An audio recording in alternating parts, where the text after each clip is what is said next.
حضرت آدم علیہ السلام نے بھی کچھ لوگوں سے ملنے کی دعا کی تھی. وہ کون لوگ ہیں؟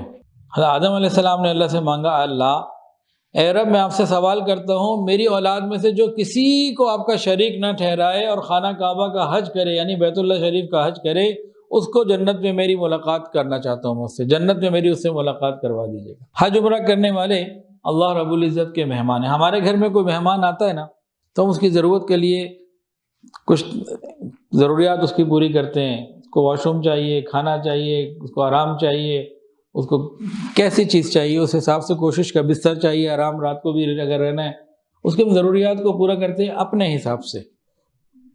اور حج عمرہ کرنے والے کی خواہشات کو، ضروریات کو اللہ تعالیٰ اپنی شان کے مطابق پورا کرتے ہیں. حدیث کے اندر آتا ہے حج کرنے والے اللہ کے مہمان، یہ جو دعا کرتے ہیں قبول کی جاتی ہے، یہ مغفرت چاہتے ہیں تو مغفرت کر دی جاتی ہے. ایک حدیث کے اندر یہ بھی ہے، ابن عبد الرزاق کی روایت ہے کہ جس نے جس مقصد کے لیے حج کیا، چاہے دنیا کا مقصد تھا یا آخرت کا مقصد تھا، اللہ اس مقصد کو پورا کر دیتے ہیں. فرمایا کہ حج کیا کرو اس وجہ سے کہ حج گناہوں کو اس طرح دھو دیتا ہے جس طرح پانی گندگی کو دھو دیتی ہے. حج کے نا مختلف ارکان ہیں اور ہر عمل کے اوپر بہت عجیب نیکیاں ہیں.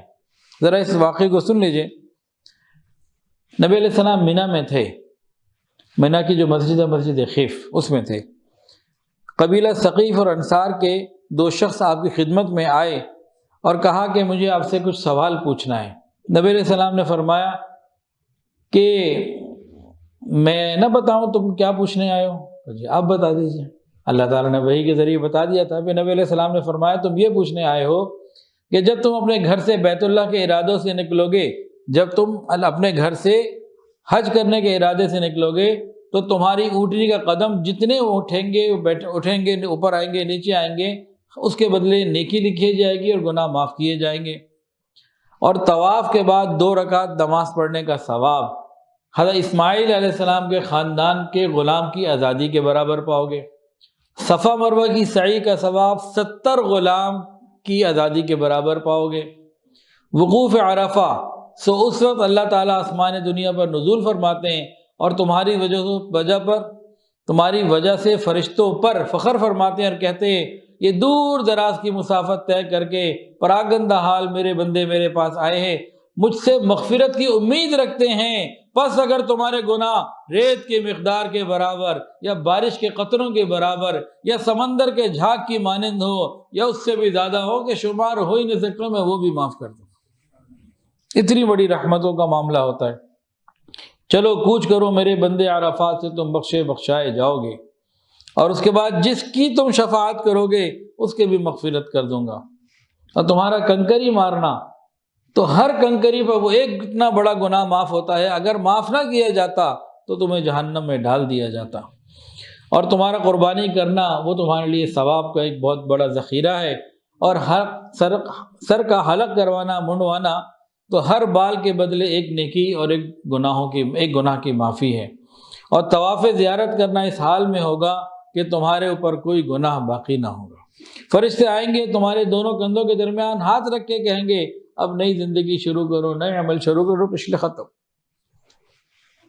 تو حج سے بڑے بڑے گناہ معاف ہو جاتے ہیں.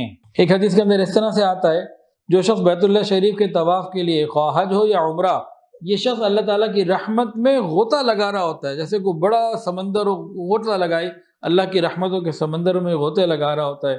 اور جو قدم اٹھاتا ہے ہر قدم پر 500 نیکیاں ملتی ہیں، 500 گناہ معاف ہوتے ہیں اور 500 جنت کے درجات بلند ہوتے ہیں. اور جب طواف سے فارغ ہو کر مقام ابراہیم کے پیچھے 2 رکعت نماز ادا کرتا ہے تو گناہوں سے ایسے نکل جاتا ہے جیسے آج ہی پیدا ہوا ہو. اور اسے حضرت اسماعیل علیہ السلام کے خاندان کے 10 غلاموں کی آزادی کے بقدر ثواب ملتا ہے. حجر اسود کے پاس فرشتے اس کے استقبال میں رہتے ہیں. اس سے کہتے ہیں اب باقی زندگی بھی نیکی سے گزارتے رہنا، گزشتہ تو معاف ہو گئے.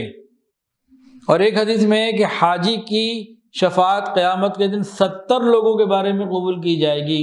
اور ایک روایت میں ہے کہ حاجی قیامت کے دن 400 لوگوں کی سفارش کرے گا. حافظ قرآن تو 10 کی کرتا ہے نا، حاجی کے بارے میں آیا 400 لوگوں کو جنت میں لے کے جائے گا.